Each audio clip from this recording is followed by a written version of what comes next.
Today's cool fact of the day is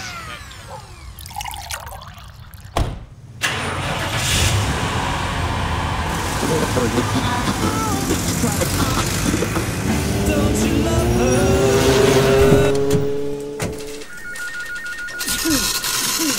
Hey.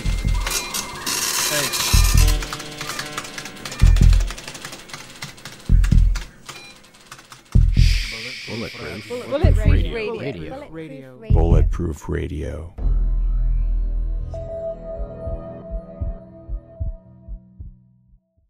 "2014 has been amazing and awesome. The Bulletproof Diet book just came out. If you haven't had a chance to check it out, just go online and order it, or go into your favorite bookseller, even better yet, and do that. I would appreciate it if you would do it, because we're still working on the New York Times list, which we did hit. I'm amazed now to be a New York Times bestselling author. Wow. We had our second annual Bulletproof Biohacker Conference. 500 people showed up to learn how to hack the human body. We had brain hacking, we had body hacking, we had all kinds of crazy stuff. It was amazing. I filmed Moldy, the documentary about toxic mold, which talks about exactly what mold in our environment, in our soil, in our food is doing to our bodies, with some of the top physicians and a whole bunch of people who were affected. This is a problem that genetically affects 100 million people in just the US directly, and the rest of us just get sick, but we don't have the genetic effects. The Bulletproof Coffee Shop is under construction. We signed a lease on a new store in Santa Monica. The Bulletproof Biohacker facility here on Vancouver Island is almost done, and that doesn't even feel like half of it. Bulletproof Radio has had an incredible year, and thank you for listening. It just passed 10 million downloads. That is a huge number, and I'm frankly humbled by that. What that means is that if I create content that's a waste of people's time, if you look at 10 million hours, what that is, that's like, I don't know, 40 or more human lives. That means that if I waste your time on the show, that I'm basically guilty of killing 40 people. I'm not going to do that. So going into this next year, I promise you that I'm not going to waste your time. In fact, I'm going to upgrade you with every single episode. I will continue to find the most interesting, amazing guests for you, and I'll ask them the questions that I think you want to hear. And I'm asking you to tell me, who should I interview? What questions do you want to hear? Because that is going to help guide me so that I can keep doing what I do, which is talk to people that I really want to talk to anyway. I want to learn from them, and I want you to learn while I'm learning. This year, we did have some incredible guests on, and I really look to continue that. What I've done for you now, as 2014 winds down, is just taking a look back at all the podcasts from 2014, and I've made a best of compilation.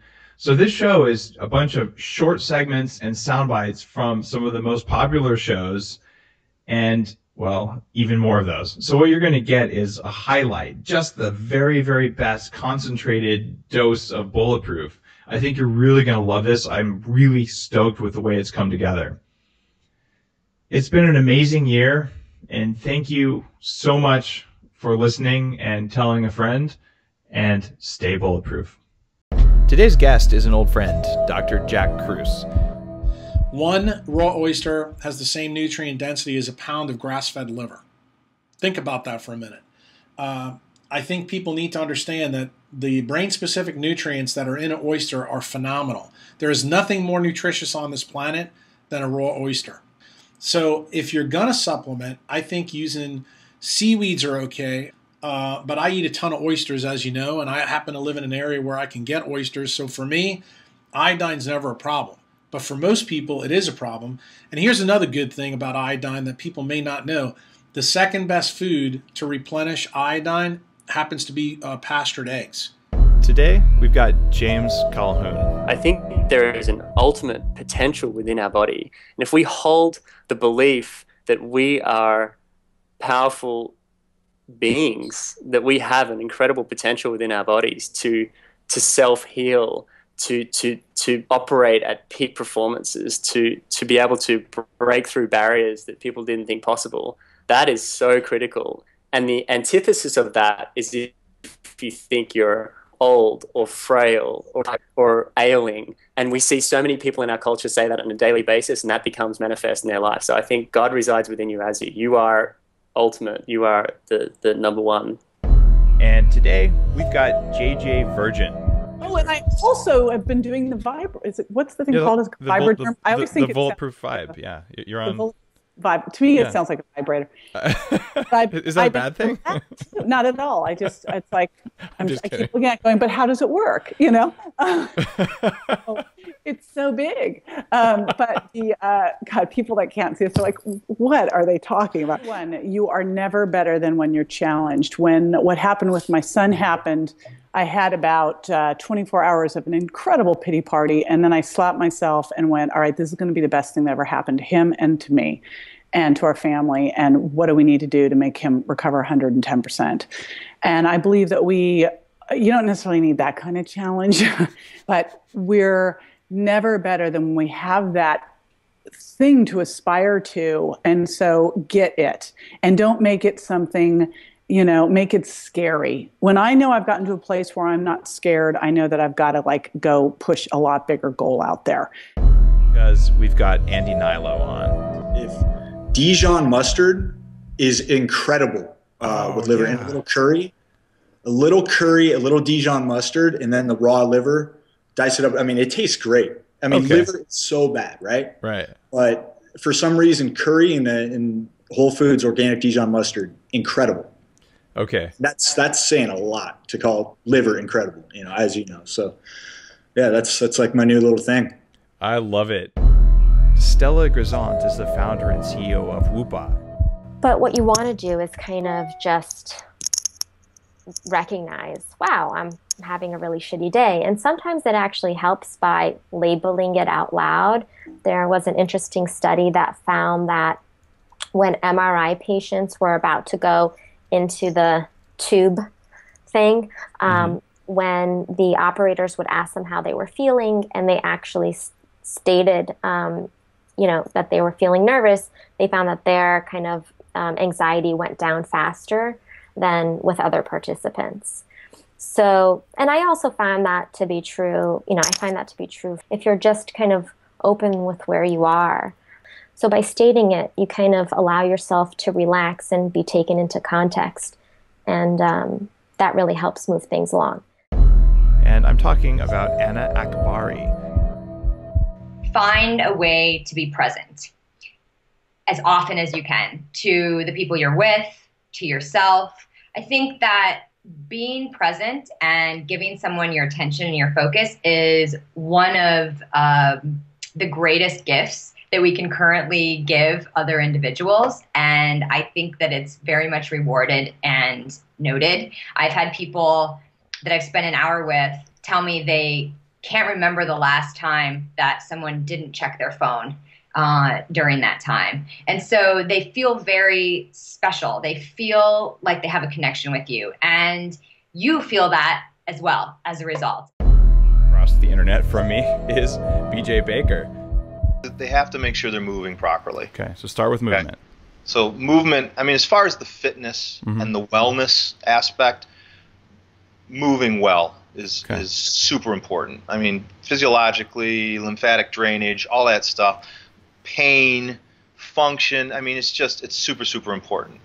But that all has to sit on top of, I mean, if you're really talking about highest possible level, that has to sit on top of good sleep, managing your stress. Move, sleep, stress, okay.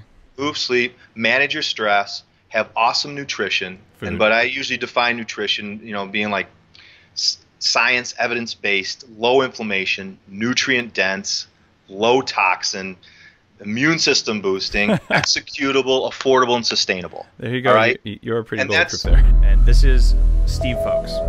If you're male and you're 40 years of age or older, get an iron assessment. Get your ferritin and your TRIVUM and your transferrin and free iron measured. Look at that whole issue of iron toxicity. Shouldn't you just donate blood as a general rule and not even worry about it? That's how I handle it. I get blood 3 times a year, like clockwork. And this is one of those, you know, one of those things that can sneak up and kill you in 2 weeks. Today's guest is Jan Irwin.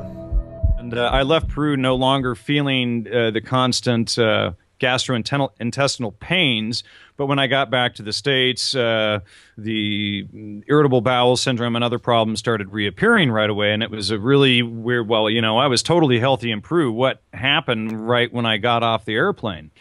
And so, of course, it was the mycotoxins and the weed and the processed foods, and, you know, of course, the grain-fed beef and all that stuff isn't much better either. Wow, you really have felt it. Okay, cool. Oh, I mean, I am, you could call me somebody who is extremely hypersensitive to toxins in the environment. So, you know, if I get something bad, I pretty much react immediately. I got it. So you've got the canary genes. Not so fun. Today's guest is ANESE CAVANAUGH. The number one thing before you go out on stage, before you go into that meeting, before you do anything, is if you can stop and get present and actually just be in your body. You know, as cliche as that sounds, to really be in your body in this present moment and to notice what's happening for you. You know, what are you believing? What are the thoughts that you're having about the audience? You know, are they scary? Do you want to contribute to them?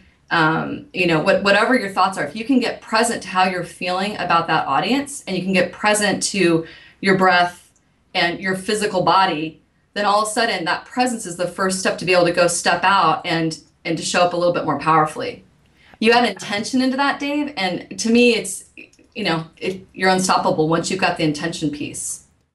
And this is Helen Erlen of the Erlen Institute. If you ask me what the best lighting is for the population that I work with, it's indirect natural lighting or incandescent lights, which are being banned all over the world. I will admit that I might have 1,000 incandescent and halogen bulbs in storage because in storage. That's what a lot of my clients do. They have them in the closet in storage, right? Yeah, I like being able to see, and I can tell you that the curly lights, those nasty compact fluorescents, not only do they emit a sickly glow, they do reduce human performance even in people who aren't a delicate flower like me. And today's lovely guest is Ari MEISEL. Different productivity systems work for different people, right? So, and I love when, you know, I recommend Evernote a lot of times to people as this sort of external brain resource, I call it, creating the external brain. And I subscribe to that idea that if you have an idea in your head, you should get it out of your head, because it's not a good resource for holding on to ideas. It's a great resource for coming up with ideas, but not a really good one for holding on to them.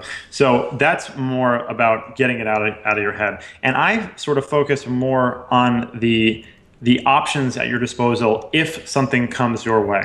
So it's not so much about like file everything away, create these complex systems, but yeah, so you focus on the way that you react to stress, and then you have to set up pathways for those things to take. So if something's going to stress me out because you know, someone's going to call me and say, I have to get this bill paid right away.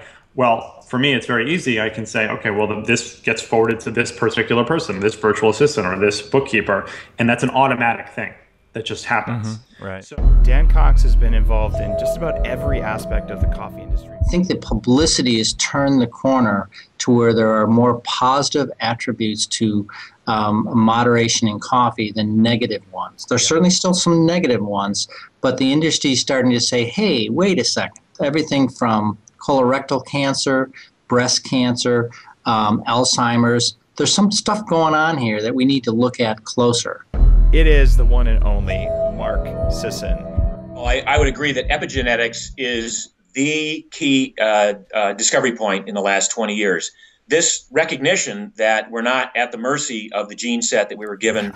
We're not doomed to have heart attacks because our parents had heart attacks. We're not doomed to get breast cancer just because we have BRCA1 or BRCA2. This is, again, the immense personal power that we possess, knowing how certain genes are expressed based on inputs that we provide, choices, again, that we make. And, you know, your life is just about choices. In Silicon Valley, the choice is to order pizza out, to have a case of Coca-Cola, to program until you fall asleep under the desk and wake up and program some more. That's a choice. And if truly that's your choice and you're willing to accept all of the potential negative consequences, then who am I to argue with your choice? It's been Greenfield. And this would be based off of research that has been done to show what single variable is the most important in making you live longer. And that would be none of the things that we just got done talking about, but instead the amount of love and relationships in your life. Quality relationships either with your loved one or with your kids, going out of your way to, to give hugs, to hang out with friends, to build your social network. That is the single most important thing you can do. I like the book Never Eat Alone, for example, which is really good at just kind of helping you get outside your comfort zone, go out, meet people, build relationships, and also ensure that the relationships in your home are really, really quality. Our guest here, Dr. Suzanne Bennett. When it comes to skin allergies, it could be also because you've got a load of bad bacteria and yeast growing in your gut. And when that happens, it's, we poop, they poop too. So they've got toxins that they're spewing out. And those toxins we can absorb.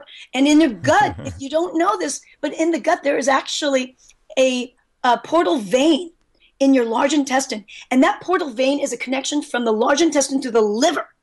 So if you don't poop very well, and you don't have good bowel movements, at least 1 to 2 a day, big ones, then you're going to absorb those toxins and waste products back into your liver. And where does it go? Swims around and goes into one of the biggest excreting elements and tissue in our body, which is our skin. Thing here is today's guest is Dan Hurley.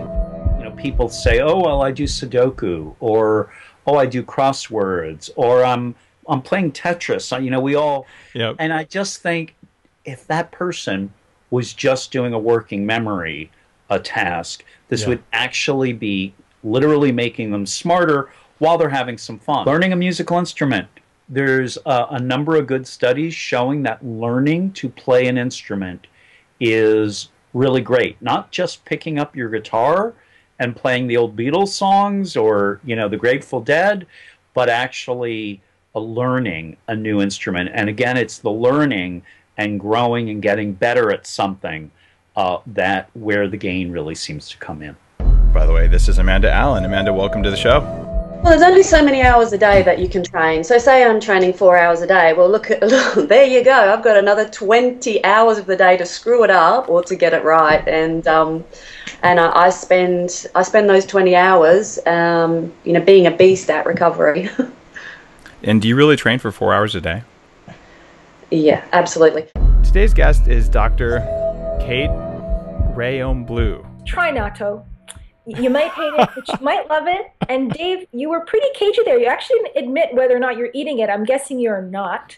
But it's worth a try for everyone if you can find it and try it, because you might like it and you'll be much better off for it. But truth be told, if I'm at a sushi restaurant and they have natto, I eat it sometimes, but I wonder if the soybeans are genetically modified or not, because I try not to eat them. So I don't know the right answer to do there. Fair enough. And if you can find organic natto, which would be made with non-GMO soybeans, and I also know people that are making their own or using things like black beans and using the natto culture and making their own ferment with the natto culture. Today's guest on the show is PEDRAM SHOJAI. We live in this culture where we are constantly trying to give people our power and say, tell me what to do. And, part of my central message and a lot of the stuff that I do and I know you do is trying to empower people to wake up to their own potential, right? Wake up to their own kind of inner truth and learn from the wise, but then really look at how that applies in their own life and really step into their own ability to make better rational decisions and make better food decisions and all of it. Because at the end of the day, you don't want people walking around like zombies. We're in the business of waking up the zombies. Yeah. Today's guest is Dr. Sarah Gottfried, MD. Okay, you all want to turn on your video now. Oh my God, you have to see this on iTunes or on YouTube. Okay, you're holding a giant vagina. Okay, it's Puppet. A velvet vulva. It's not my vulva. It's a vulva of color. And there's the clitoris. So yes.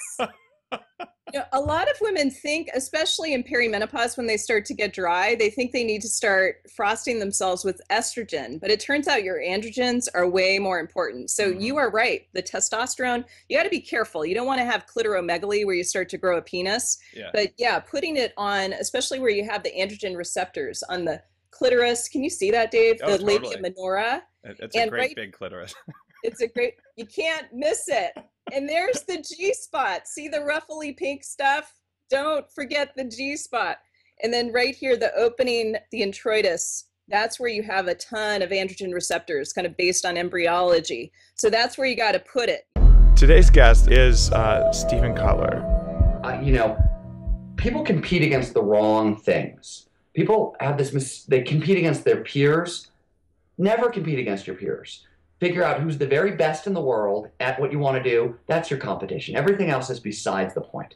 Figure out, to me, it's extreme goal setting, relentless hard work. Run by SHANA ALVERSON. Yeah, we've had multiple people at our gym alone that have lost over 100 pounds. They're in the triple digits of weight loss. So that's so awesome. Talk about life. We had one girl that actually didn't break through. She had kind of plateaued at 200 pounds, but was obsessed with getting below 200 pounds. And we made her bring us her scale. So it lives at the gym now. She's not allowed to weigh herself. And it wasn't until she did that she broke through the plateau. And now she's under 200 and has stayed there and continued to, you know, become a better shape. But it's so easy to get focused on that number that really doesn't mean anything. Our guest is Bree Schaff. So the big thing is, I think my trainer kind of looked at my lady fat deposits, you know, the typical triceps, hips, and said, okay, let's try keto to see if we can adapt those hormones. And then I won the big prize of, I ended up post-menopausal in my estrogen levels throughout the entire, actually training season and bobsled season. Now you did that on purpose though, for performance, yes. Right?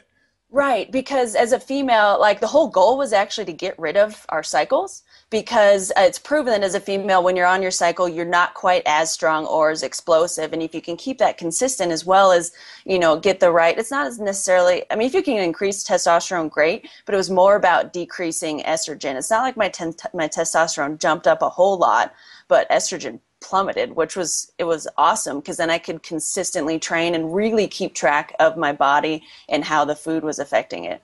I am talking about none other than AJ Jacobs. I tested out Google Glass, and you can send yourself little messages. And what I like to send myself a message is like, are you using your mind wisely? Because, you know, a lot of times I'll be in the line at the drugstore and I'll be like so angry at this woman because she doesn't know how to swipe her credit card. And then I'll get a little ding from myself, a little email saying, you know, what are you thinking about right now? And that sort of snaps me out. And I'm like, you know what? This is such a waste of my mental energy. I could use this time to do something productive. You know, you don't actually have to, you can use your downtime to think of interesting thoughts. So I do like that idea. It's sort of the outsourced conscience. Kate Shanahan is also author of Deep Nutrition. They did, and what our grandparents did or didn't do influences our health. And so when we have these star athletes that, you know, they're 6'10" and perfect bodies and, you know, 6% body fat, and yet they eat 24, you know, the equivalent of 24 Hershey's candy bars a day, as Dwight Howard did. It just doesn't seem to add up. You have to ask, well, how can it matter? How can what you eat matter if that's the case? But the fact is that that does have a cost. It's just that it's not necessarily immediate, right? And in those people who have genes that have been well nourished for generation after generation, it's like they've got a fortress a fortress of health that has been built. So, hey, Mark David, welcome to the show. Because the obesity paradox is essentially saying that within a certain range of being overweight, those overweight people are slightly longer lived than their lesser weight counterparts. It's a mind bender. It's an absolute mind bender. Scientists hate this because we have an immune response to this thing called extra weight. We are so fat phobic that it colors our intellect, it colors our scientific thinking. If you're in either end of the spectrum, either end of the bell curve, extremely obese or extremely skinny, expect to have a shorter lifespan, expect to have more health challenges. Once you get slapped in the middle, it's a weird zone. On the show, we have Josh Del Sol. With regard regards to EMF and electromagnetic radiation in general, use Wi-Fi, your Wi-Fi router as little as possible, if at all. Use wired. Same thing with your computers themselves on your laptop. Turn off the Wi-Fi when you're using the computer if you can, and just plug it in. There's been studies that show when you have a computer on your lap, the sperm count literally, it tangibly and measurably goes down. That's scientific knowledge based upon pure science. So, but it's basically, recognizing the sources of the radiation and also the magnetic fields. In addition to the high frequency, Wi-Fi or microwave fields, the magnetic fields that come from things like clock radios and various devices, which you don't really want to have close next to your head when you're sleeping. Use your phone if you can. Get a good headset or use it on hands-free. Today's guest is Joe DeSena. You've got to delay gratification. The cookie test, the marshmallow test they did in the 60s on kids. Oh yeah. Right? So you can't hit the snooze button in the morning. You can't have that extra glass of wine at night. You've got to learn to delay gratification. I've been an expert at this for most of my life. And I bet you find most of the people you interview, and even the people listening, the executives, are probably really good at delaying gratification. Today's guest is Dr. Grace Liu. But our brain got bigger, and as you know, we have a brain in our gut. And if both are broken, that's a big problem. That ties in with the gut. So underground storage organs, they're full of resistant starch. And there's no doubt in my mind that we've evolved probably eating them. And if you look at the primary core microbiome, the main ones that are associated with anti-inflammation and high amounts of butyrate production, which is one of these saturated fats, short-chain saturated fats, their preferred food is actually butyrate. They love to make butyrate, but they make it from resistant starch. If you give them different kind of fibers, it's the resistant starch that they will break down immediately, super fast, ultra fast. It was that butyrate thing that got me all excited, because one of the reasons that I put butter in Bulletproof coffee is butter is one of the biggest dietary sources of butyrate. Invited Tom Corley. The beliefs that we hold inside of us in our subconscious mind, those limiting beliefs hold you back in life. I don't know if you ever heard of Brian Tracy, but the guy wrote a book called The Psychology of Achievement, and he came out with an audio program. Yeah. It was, that actually, if it wasn't for Brian Tracy and that Psychology of Achievement, I would not have passed the CPA exam, because at the time I was under the impression I was dumb. I grew up in a family of 8. I had, a lot of older siblings. And they did not miss an opportunity to call me an idiot. So I grew up honestly thinking I was an idiot. No, even though I occasionally got straight A's, I thought, that was fluky. So I think your limiting beliefs that you take with you into your adult life, I think the limiting beliefs are the things that hold us back the most. This is Erin Tijo. Tell us about your love dyad. Okay, so knee to knees.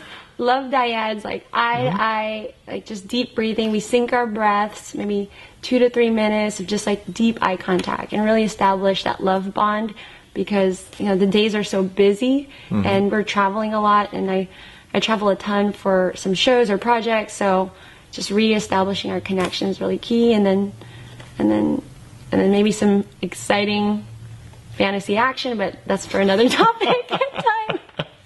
And that'll put you to sleep, all right? I get it. Right. Dr. Terry Walls. So we're going to go back 1.5 billion years. The Earth's covered with a terrible poison, which is killing off large swaths of life. There are a few bacteria that have adapted to this toxic poison, and they've learned how to use the poison oxygen more efficiently in generating ATP. These ancient bacteria are engulfed by other bacteria, and they develop a symbiotic relationship. This new bacteria will evolve over time to become animals, and eventually us, of course. So that means all of our cells have these ancient bacteria that help us generate adenosine triphosphate. So our mitochondria are really bacteria. And in the most energy-intensive cells, our brain, our retina, and our heart, we have about 10,000 mitochondria per cell. Today's guest is Brian Rose. I was having a good time, but I was about getting that 5.0 GPA or a 4.9, and I was like, I had to get everything right, and I was looking at a career on Wall Street afterwards, and I was like super motivated. I was really intense, and quite honestly, I was really selfish too in retrospect. And I think my first 10 years, I to a certain extent, I was trying to put a square peg into a round hole, and I was I need to get out of my own way sometimes, and also I think I needed to give a bit more, and I wish I had done that sooner. I wish I had just thought, Brian, take it down a notch and maybe just try to get out of your own way, because you're doing all the right things, but then you're ripping yourself down like here and there. And the second thing is try to help some other people and try to give a little back. Donna Gates is... Well, I think fermented foods, of course, are a must. And food combining, I think, is a great thing to do, because if you eat a meal, let's say a typical sandwich with a piece of meat in the middle of 2 pieces of bread, that's very hard to digest. Let's say you eat a piece of chicken with rice and gravy, or a steak with a baked potato. That's a really complex meal. Typical American breakfast on the weekends is orange juice, maybe pancakes, French toast or something, maybe some eggs and bacon. That's really hard for the body to digest. So I'm a big believer in food combining. And I think using digestive enzymes is very smart. Those would be my 3 top things I'd say to do. Today's guest is Peter Sage. One of the fastest ways to unhappiness that I see predominantly as the major obstacle in most people's level of fulfillment is trying to get somebody else to be, do, have, or behave in a way that you want them to be, do, act, or behave. And we tend to forget that we perceive our world through our 5 senses, and they can be different for every single other person. So the obvious question to ask, to flag up, or to remind people that we create our own reality moment by moment, is how many of us all like the same food? We've got a variable instantly. How many of us all like the same music? How many of us all have the same favorite color? How many of us all like the same smell?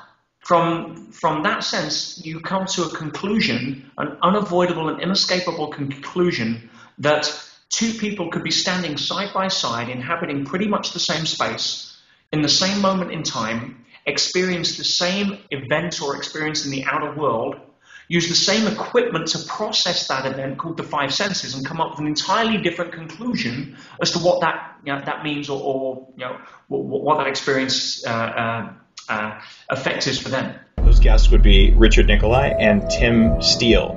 Yeah, resistant starch is it's a starch granule that's found in a lot of different plants: potatoes, bananas, nuts, grains.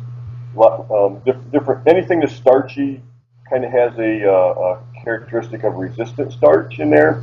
And when the plant is not cooked, and when it's in its raw state, these starch granules are intact when you eat them, and they resist digestion by your stomach acid and your small intestine, and they end up in your large intestine, where they serve as food for your gut bacteria.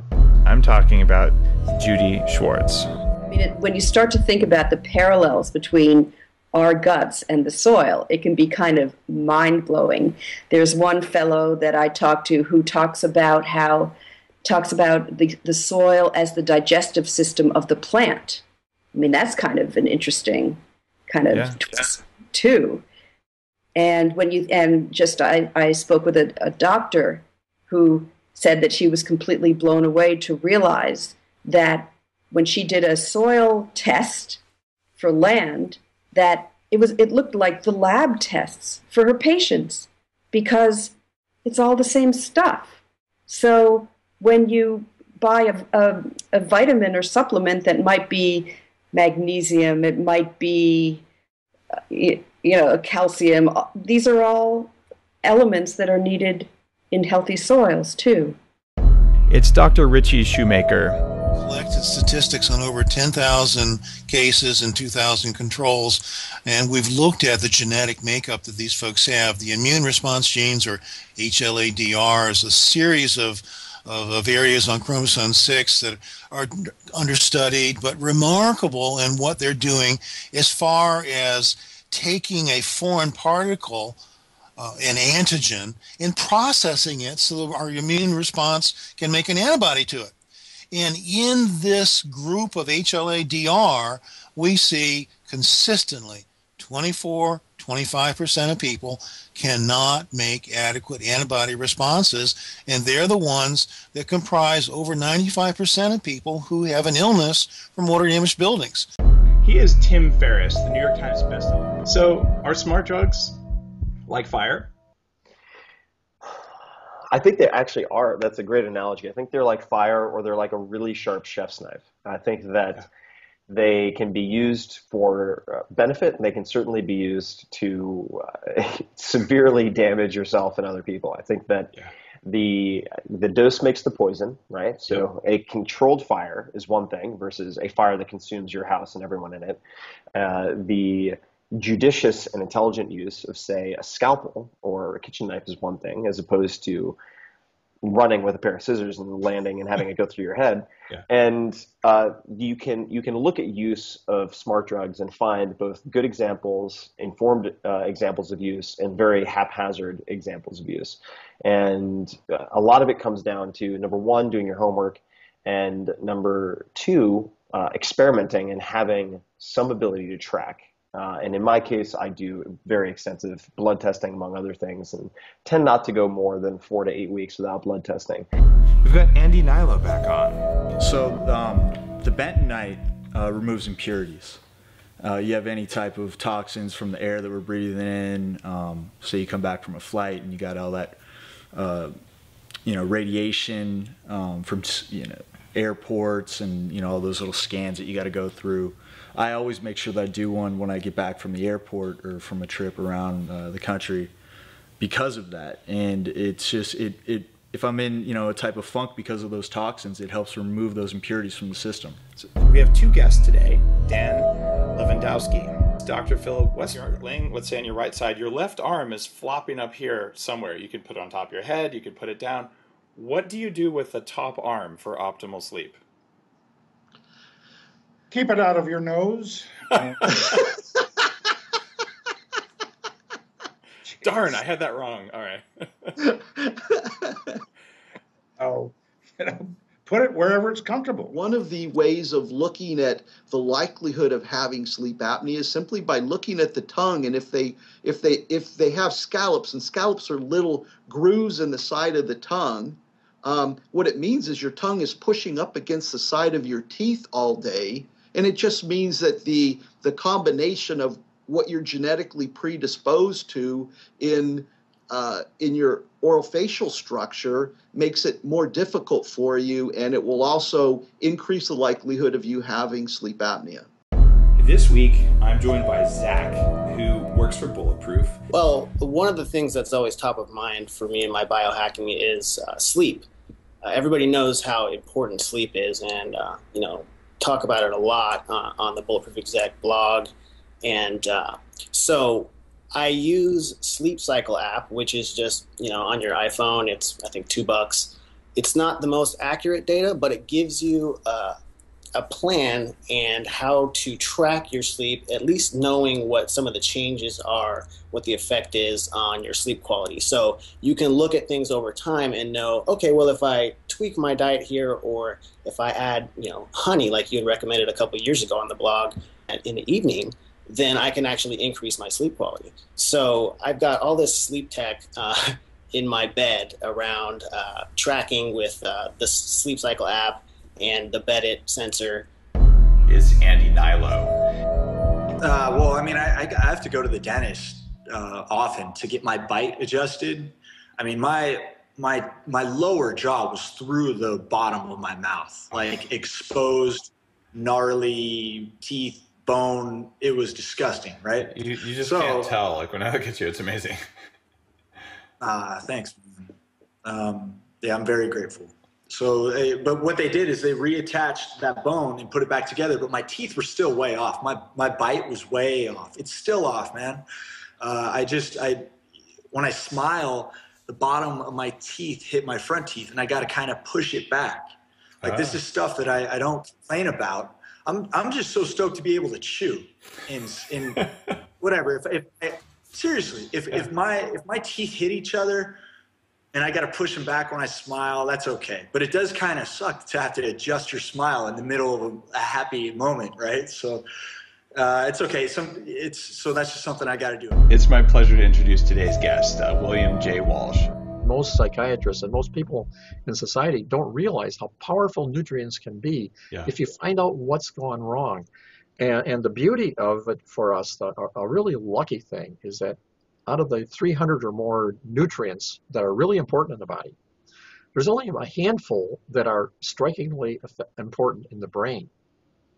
And so we don't need to test all 300 nutrients. There's really only about 6 or 7 that dominate mental function.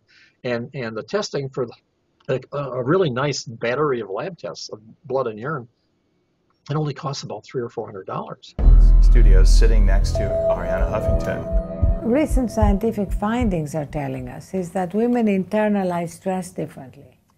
So women in stressful jobs have a 40% greater risk of heart disease and a 60% greater risk of diabetes.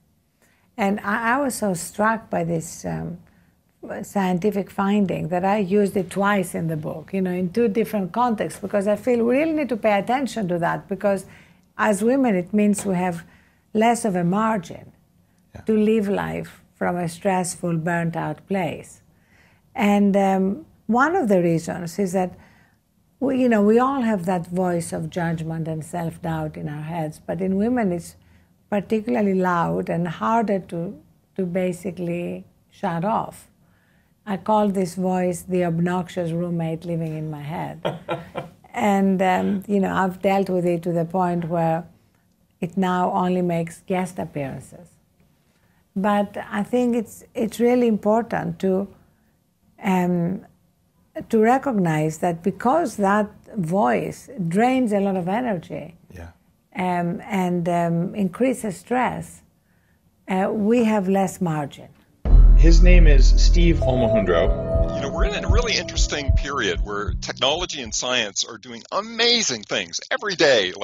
There's 5 new amazing results coming out that, 50 years ago, each one would have been the highlight of the year. Today, they're coming out every day. Just remarkable. And so we have these incredible advancements. At the same time, I think a lot of people are not doing very well. Mental illness is about a factor of 6 up from what it was in 1938. Marriages, half of them ended in divorce. So there's a lot of signs that our society and our technology are really not supporting the true compassionate, happy nature of our population. And I see technology as partly responsible for that, and also as the potential solution to that. That, as it gets... I know what you mean. Today's guest on the show is none other than David Gottfried. That new car smell is not good for you. It's all the adhesives. And even your new car, if you have a garage, I would keep the windows open for about a month.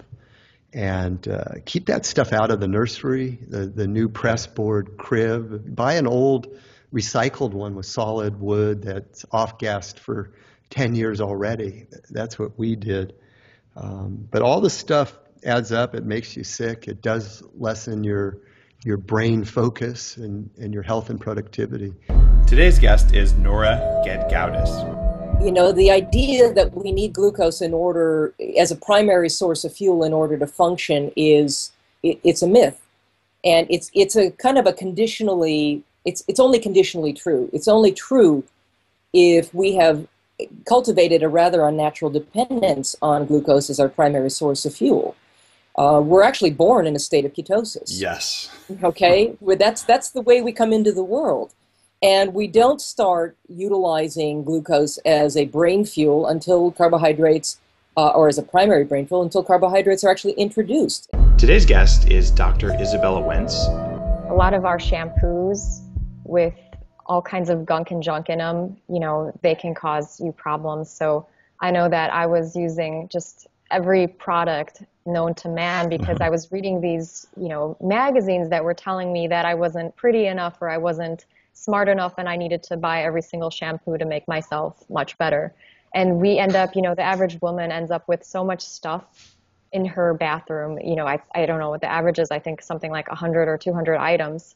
And, we're putting all this chemistry on ourselves and we're absorbing it.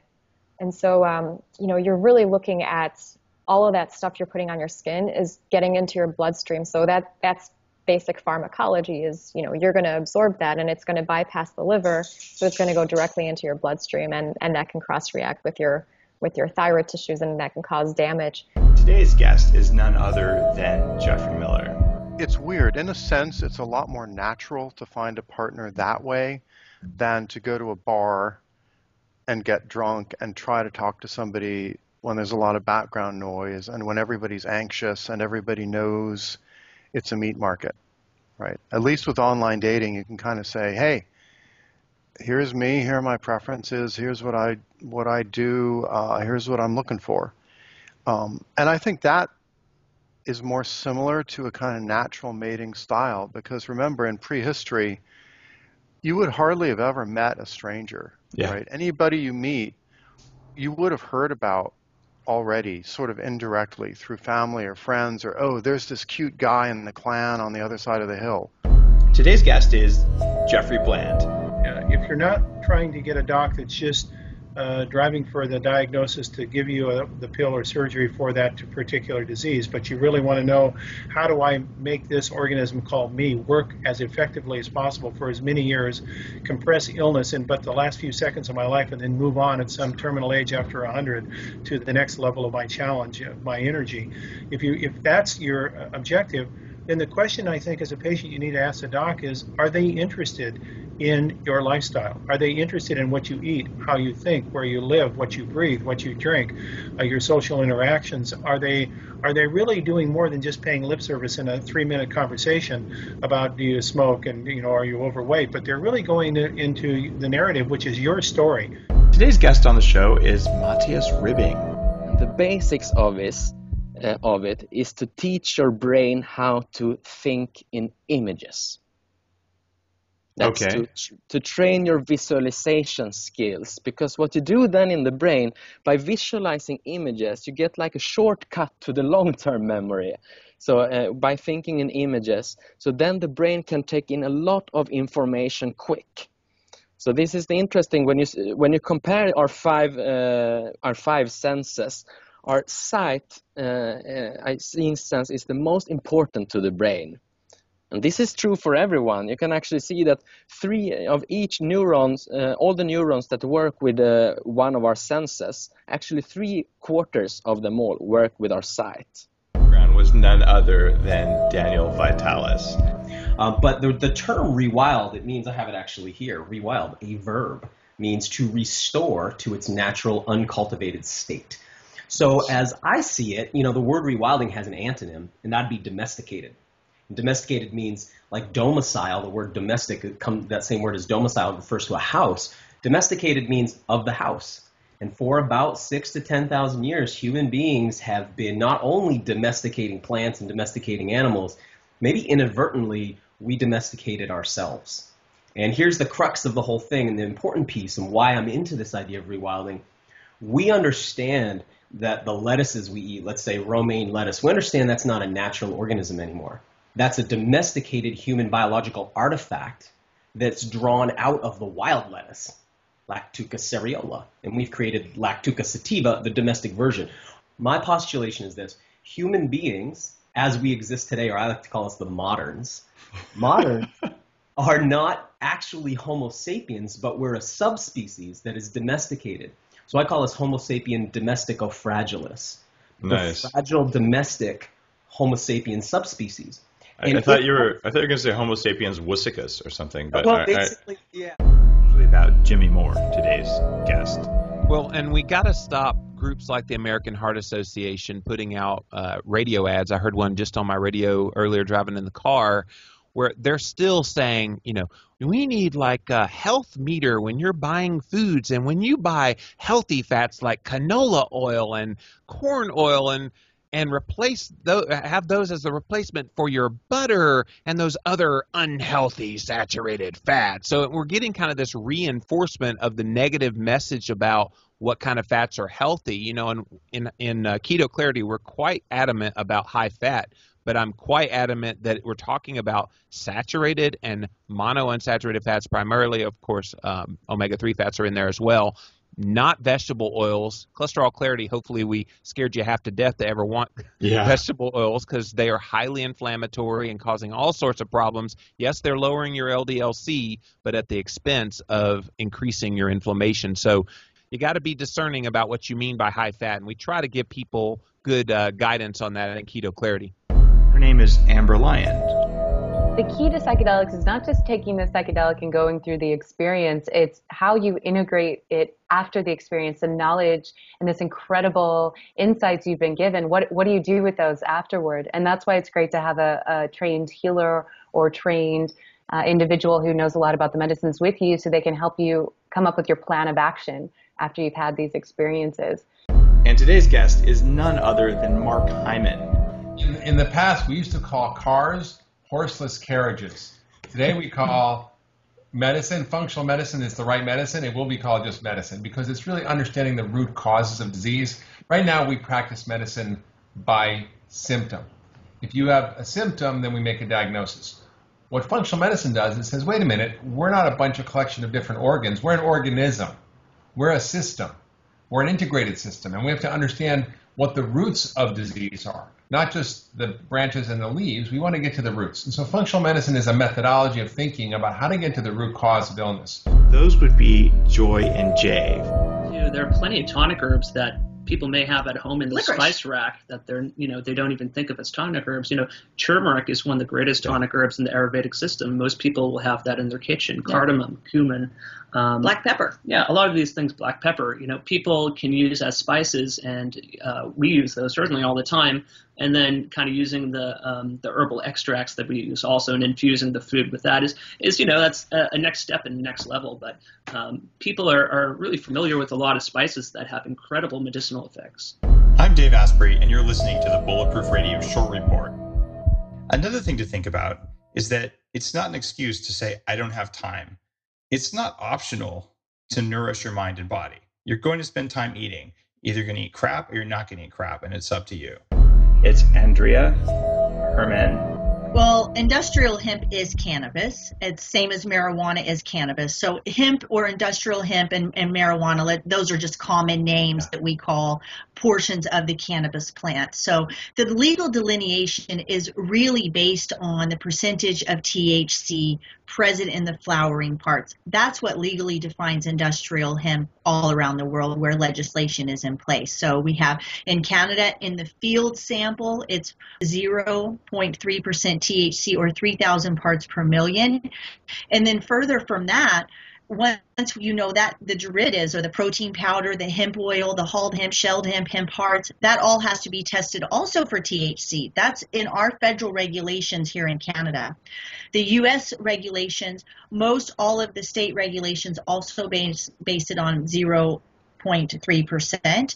And then if you look in Europe, it's 0.2%, or if you look in Australia, it's 1% THC, all based on THC levels that makes it industrial hemp, or then falls under outside of the industrial hemp regulations and can be picked up in some sort of other regulation. Today's episode is one of my favorites because we're going to just talk about biohacking. Zach, what's up, man? What's up, Dave? Have you been doing any cool biohacks lately? Yeah, actually, I have. I had this idea about using the upgraded Focus Brain Trainer to track my focus while I'm playing the piano. I did a couple tests. I put on the strap and measured the blood flow to my prefrontal cortex, which is an indicator of focus, and played piano. I was a little surprised because it actually went down quite a bit. The focus did. And I did a couple of tests, one where I did the training for 5 to 10 minutes using the feedback and then played piano. And then I also played the piano first and then did the training. And in every scenario, the focus went down while I played. The other thing that I did was played a song that I had memorized that was an actual song versus just an improv. And when I did improv, it went down even more. So when you're playing music, and if that gets you sort of into that state of flow, you actually don't use as much of your focus part of your brain. It just becomes automatic. And so that was kind of cool.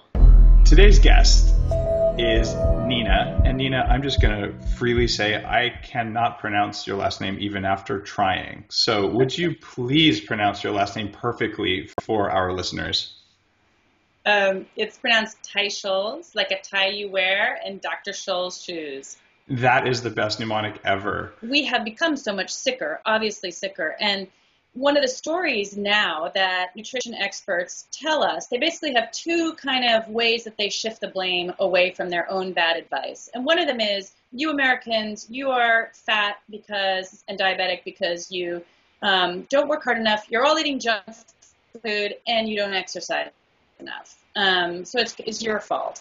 And one of the things that I document in my book is, we have reduced our saturated fats by 11% over the last 30 years. We have increased fruits and vegetables by 17%, and we've increased carbohydrates by 25%, as we've been told. We have followed that food pyramid, eating most of our calories in that big bottom slab.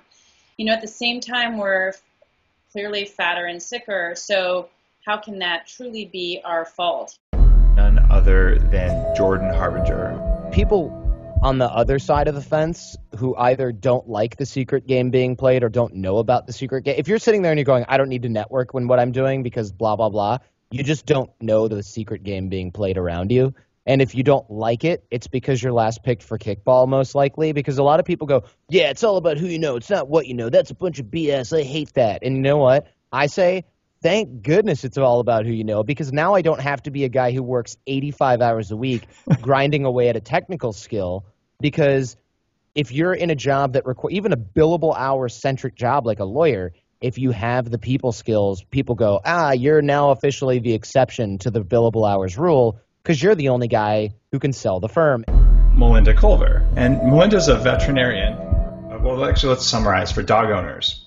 Up to 15% MCT in the diet, pour it on their food, and what happens then is the dogs are less hungry, less food obsessed, and they tend to lose weight, if I'm kind of summarizing this correctly. And they'll beat you at chess. Does it actually change their behavior? It actually, there's been quite a few studies out there demonstrating, especially in the older dogs, the ability for the ketone bodies that are formed from MCT consumption to help in cognitive function. Shocking that it also works in humans the same way. This is a Bulletproof Radio short report. Your nervous system worries about stuff when you're going to sleep. So your fight or flight response is always kind of keeping one eye open, and it's wondering, what's next? What should I be worrying about? When you lay on something that's sharp like this, these don't penetrate your skin, but they activate the acupressure points, and they make that part of your body go, oh my God, I'm going to die. I'm being stung by 1 million bees. Of course, it's not true, and it's not even that much pain, but it's enough to make your body pay attention. And then when you don't jump up and run away, the body realizes, oh, I guess it's time to calm down. And there's this incredible relaxation that comes when your body relaxes, realizes, oh, I thought there was something in this spiky mat that was somehow risky, but there wasn't. So when that relaxation comes, you get deeper sleep all night long. And it's remarkable. Today's guest is David Epstein. Most traits are a combination of environment and complex networks of genes. And so I don't think we're going to see a lot of genetic testing quite yet, because you're better off measuring physiology directly, right? Like you're talking about EPO levels and hematocrit, the proportion of your bloodstream that's red blood cells. Those are things you should measure directly rather than looking at the genes that have something to do with them. I always tell people, why test for height genes when you could use the tape measure? So I do think, that's brilliant, by the way. I do think there will be more. Already, we've seen people being slotted into certain sports based on physiology. Only in rare cases do I think that will come directly from genetic testing. I'm talking about none other than Lewis Howes. I really am passionate about salsa dancing. It's one of the things that gives me the most energy and allows me to express my creativity more than any other art form. I've been doing it for about 8 years, and I travel all over the world to find the best salsa clubs to dance with random strangers and connect in just a few moments, in 3 to 4 minutes on a song, connect with someone that I've never met before on this language of salsa. And I may not be able to speak the same language with them, but we can connect emotionally, and we understand how to dance in unison, and we understand how to give and take, that it's just such a powerful experience to create that with a complete stranger somewhere in the world. Eric Merola and Ralph Moss. An oncologist from 1974 would hardly recognize the oncology of 2014 because it's all about genes and it's all about targeted drugs and about markers and about growth pathways. And, there's all kinds of fascinating stuff going on at the scientific level, but we haven't cracked the basic problem that Laetrile addressed. Stopping the stopping the spread of the cancer. There's some very promising leads. Even basic anti-inflammatory drugs may be able to do this, but we don't have any more proof of them either. And I would suggest that has a lot to do with the economics of the situation, that there's very little money to be made from, sort of traditional non-steroidal anti-inflammatories like aspirin. And if you haven't heard of Kelly's diet, he's a coach.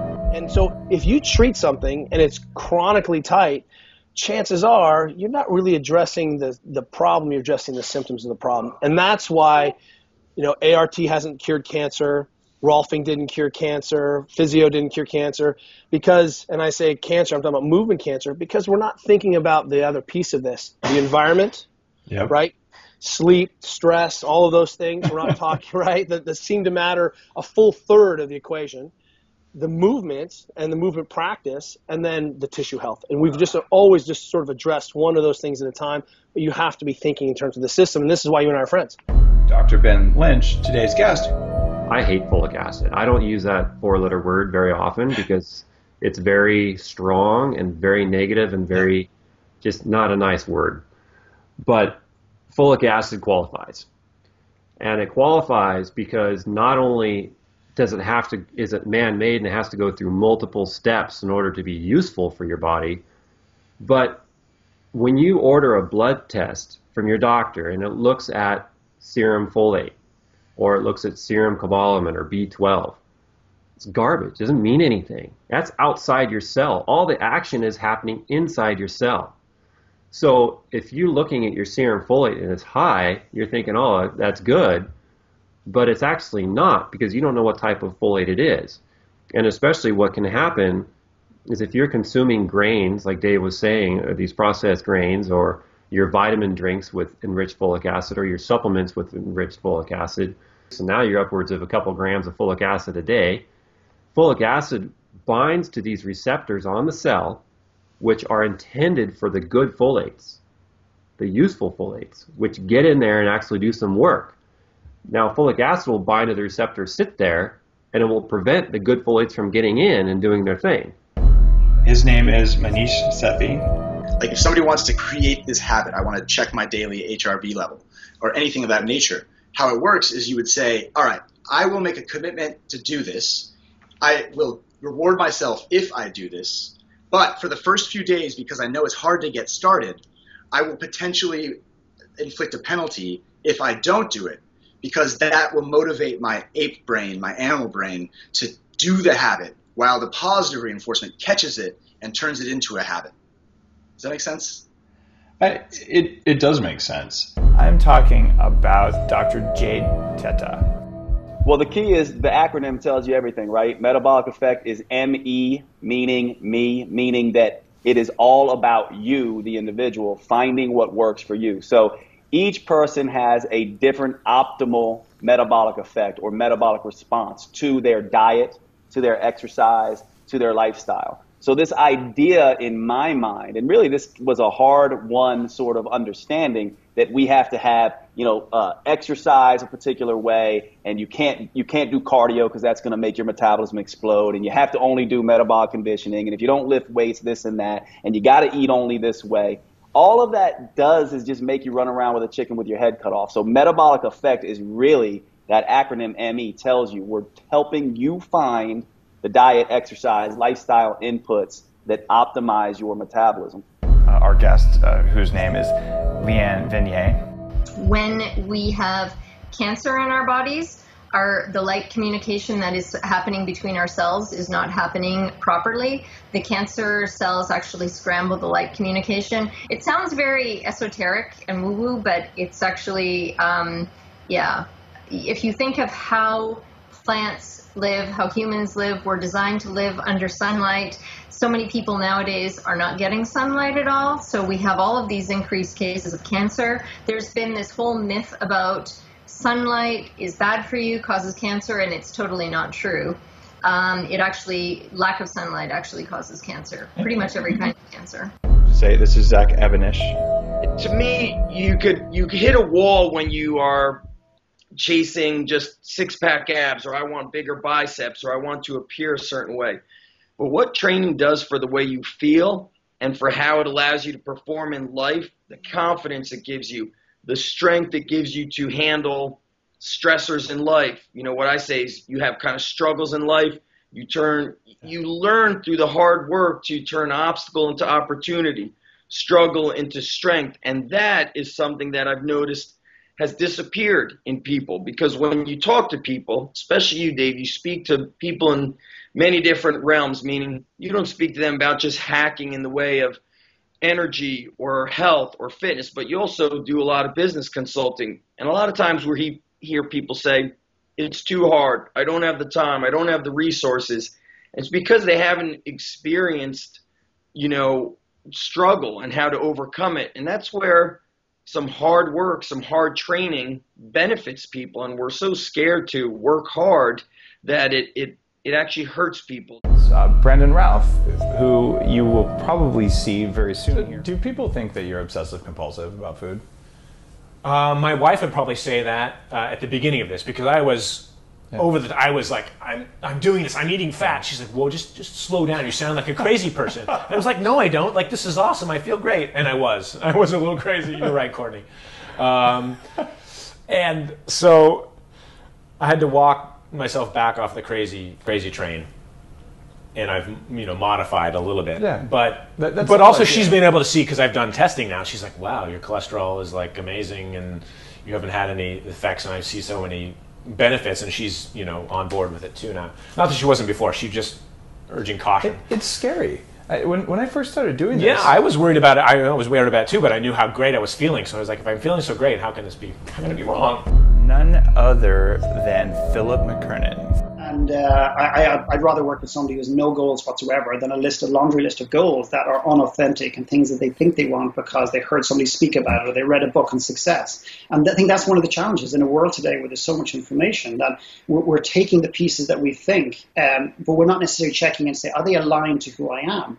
So what I call is intuitive clarity. And the intuitive clarity of what everyone needs to do or wants to do or what's in their soul is within them. It's not me. I don't have the answer. So the first thing I do is I call bullshit with my clients. And I say, you keep telling me you don't know what you want, but I call bullshit. I call absolute clear bullshit. This is Dr. Doug McGuff. To answer your question, I think it is always in exercise a great idea to strive for a minimal effective dose. Because exercise is pro-inflammatory. Okay?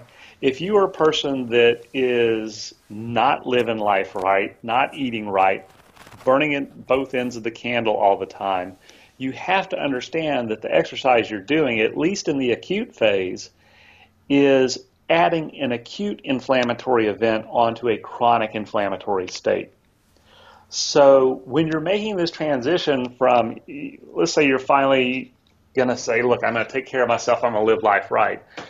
It's most important for that person to do exercise in a way that invokes a pro-inflammatory state, but does it in a way that allows you to make that transition without chronically heaping more and more stress and inflammation onto a chronically stressed and inflamed body. Because he's Dr. David Bronner. Over 99% of genetically engineered crops in U.S. soil engineered to do two things. One, produce insecticide, or two, tolerate herbicide, like huge amounts of herbicide.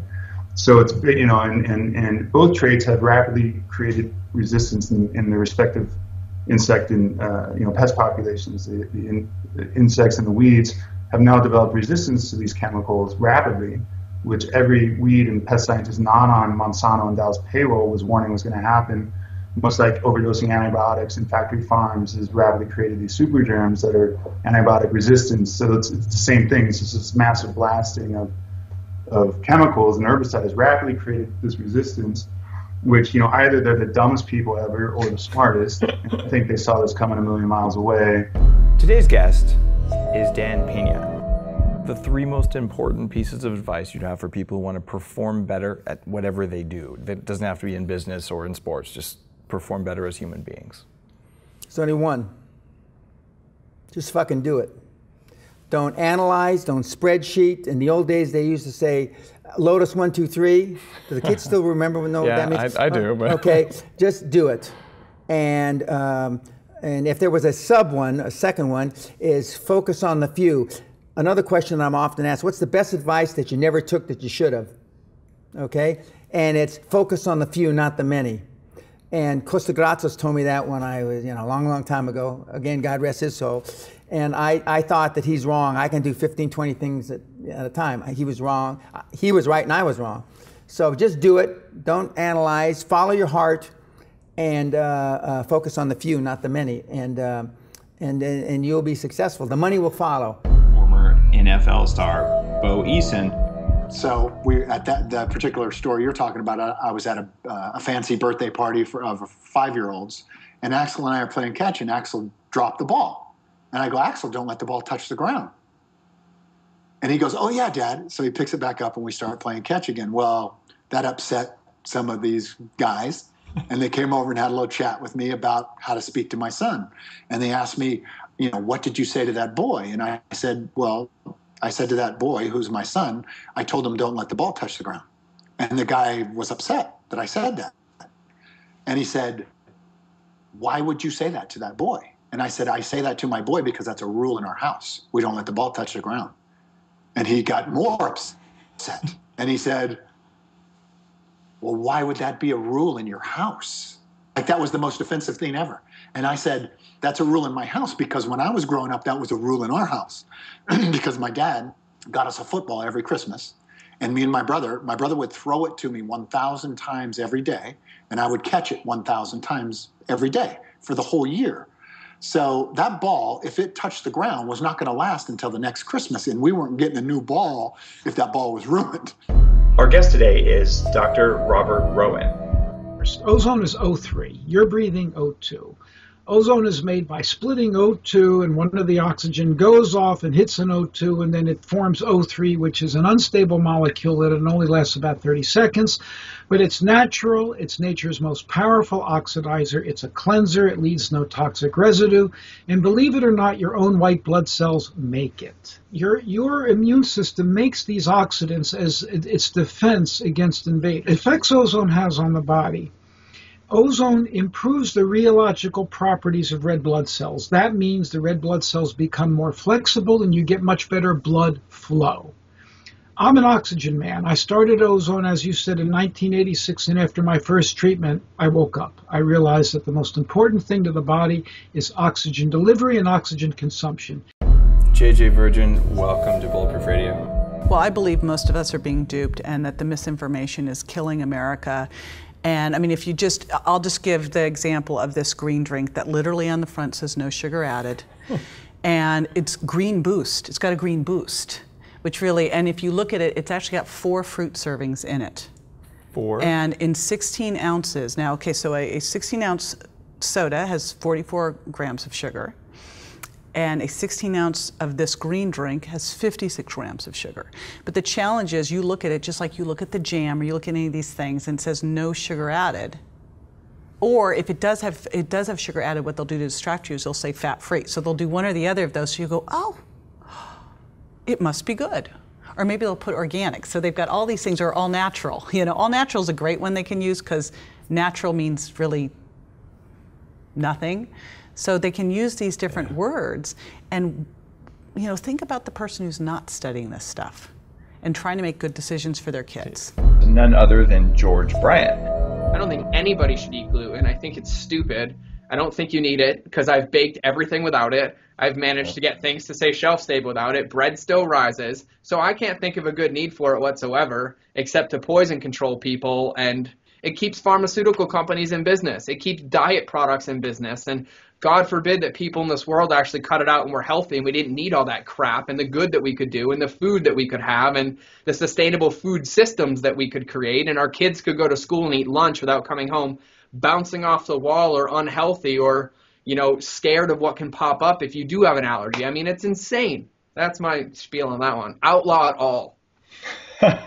So gluten, the next tobacco, basically. Yes, yeah, thank you, CVS. Now CVS can cut gluten out of their stores too, since they cut all tobacco out. And his name's Dave Kalstein. What is my own meditation?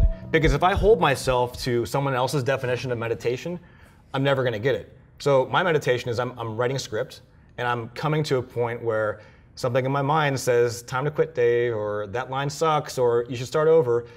It's my ego. Right, I recognize that now because I'm more aware. My observer persona has been cultivated. Yeah. So I can see that without emotion. And so what's my meditation? I do not light candles and incense. I have not painted my walls of my room any particular color. What I do is I get up and there's a blade. I have a blade in my drawer and this long, and I take it out to my backyard and I move with the blade. And I don't want people to think that I'm moving like Bruce Lee, because I'm not. It's moving meditation. It moves like this. You barely see it. You barely see it moving. PEDRAM SHOJAI. Because I have someone who's driving a lethal weapon, swerving into my lane at 80 miles an hour, and I got my kid in the back. That's serious, right? And so it's like this. I'm like, for me, the closest thing to the jungle in modern society is the freeway. The 405. Right? The 405, right? Because there's chaos coming everywhere, and death is like at your doorstep if you're not careful. So you have to be heightened awareness and all this. You're not texting, you're not whatever. And outside of that though, it's like, yeah, sure. I mean, you walk down the wrong dark alley, you live in a bad neighborhood, that stuff happens, but we've insulated ourselves from death, right? Whereas over there, man, a wrong step, you're done, you're lunch, right? So you have to learn about how to calibrate your stress bucket. For us here, it's like, oh, that Verizon bill came in and the kids texted too much and I gotta pay all this money and I'm all stressed out. Versus lion eating your neck. Stephen KOTLER. One of the craziest experiences I ever had, I was rock climbing and I was very exposed. I was high above my protection, so if I took a fall, it was kind of a death fall, and the rock I was holding onto pulled out of the wall. And I was about 50 feet from the top, and the boulder was heading right at my training partner. So I screamed rock. He dove out of the way, and the last thing I remember was I was moving backwards, kind of off the wall, and the next thing I knew, I was 40 feet above me, on my belly, crawling towards the anchors. And I have no memory of what happened, and he dove out of the way to avoid the rock, so he has no idea. Wow. Right? Totally checked my brain out, and I got to the top of the climb, but it had, literally I wasn't even there. I have no memory of it. And when I was on top of the rock, I was like, well, okay, this is either like divine intervention, but I sure didn't, doesn't that usually come with a sense of like angels are coming down and saving your ass? And there was none of that. And I was like, well, and there were no aliens who picked me up in their spaceship because you look for implants. Right, none of that. So I was like, all right, this must be like natural, but I have I still to this day, I still have no idea how I got to the top. But it was. That our guest is none other than Brad Pilon. Right, so the body's introduced to a small stress, and that small stress actually has beneficial effects. If the stress were to get too large, it would become a negative on the human body, but a small amount tends to allow the body to learn to adapt. And I think that a lot of what happens in brief periods of fasting, so maybe not a prolonged fast, but a brief one, tends to follow this kind of hormetic curve when it applies to the brain, when it applies to autophagy, when it applies to even inflammation responses, all of these areas. I think it's that small, brief stress that causes the what we consider a beneficial long-term adaptation. I don't think it's much different than a weight training session. Is Holly Thompson. I generally prefer to do whole food cleanses. If someone is already, if it's already almost vegan, then we might add in more liquid nutrition than if they, if they're an omnivore and eating meat 3 times a day. I do like the idea of giving the digestion a rest. I love the idea of removing those inflammatory foods that are commonly inflammatory in most people. And the reason I love that is because it's an self-experiment, and it's a way of starting to discover what your nutritional style is and which foods are a problem for you. Today's guest is Hal Elrod. My look at it is this, is that optimism is focusing on what's possible. It's focusing on the positive, and it doesn't solve all your problems. So when I give speeches, I always tell the audience, I go, look, we could all sit here and meditate on our bank account balance growing, and I bet you if we all checked it, it would be the exact same. That's my guess, right?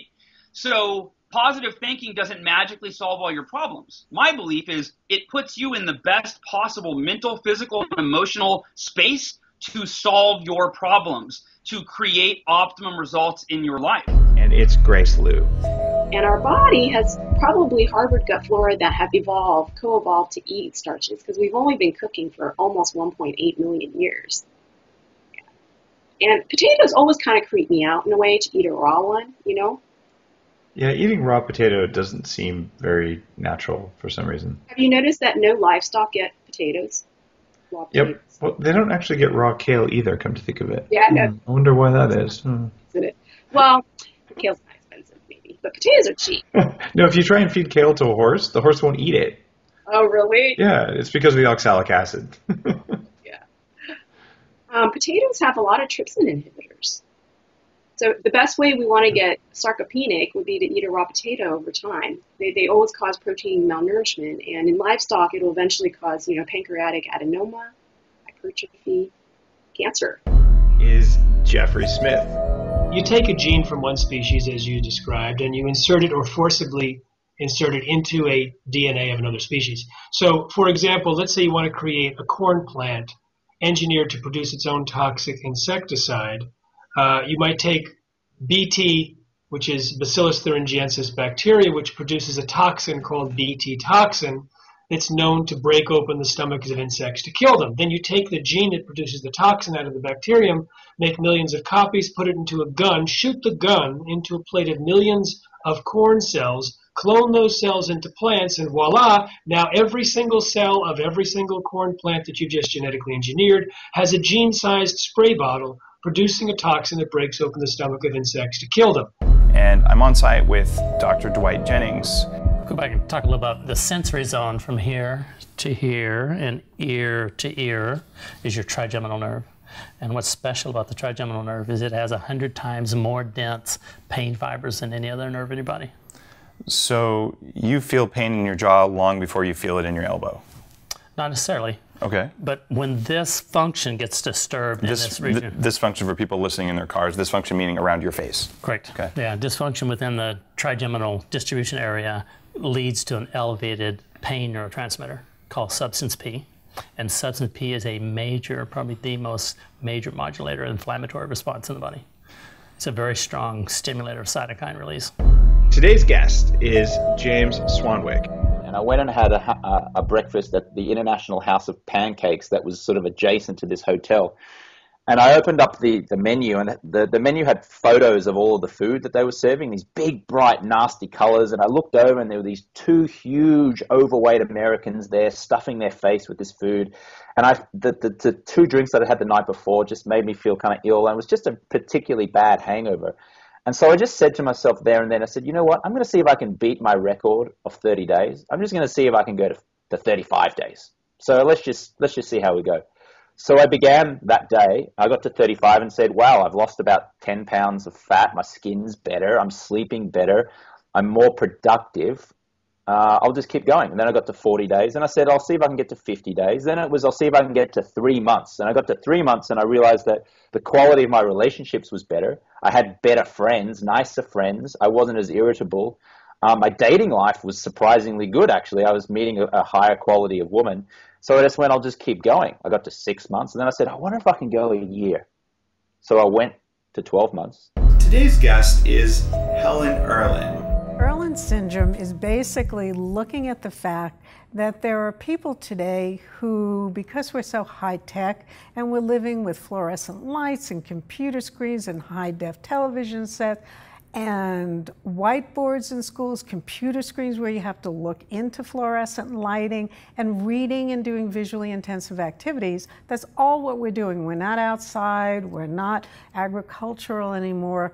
That there are people who, as a result of that, are under stress. Their brain is under stress, and that's triggering an array of physical symptoms and distortions that they may not be aware of that affects performance, attention, concentration, and their immune system, which would be creating fatigue for some people. And I'm on site with Dr. Dwight Jennings.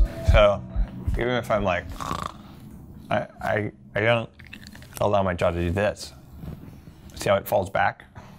We don't want that to happen, so I do this. If I do clench, I'm not going to be wearing my teeth down. And even if I just totally relax, like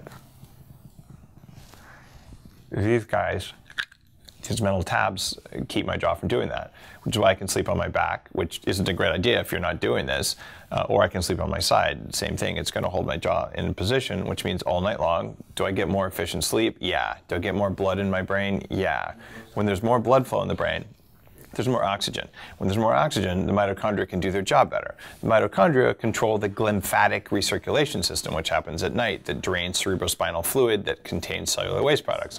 So is sleep efficiency controlled by your bite guard? To some extent, yeah, it is. Today's guest is Alan Cash. Low acetate to mice, and what they found is an increase in mitochondrial density in the brain, the little power plants that power your brain, that power your thoughts. They also found the brain was able to uptake glucose at a much higher level. So not only are we building more power plants, we're providing more fuel into the cells to power the brain. And then we saw a decrease in inflammation in the brain, which is always a good thing. And the last thing they saw in the paper was an increase in the number of neurons that were produced in the hippocampus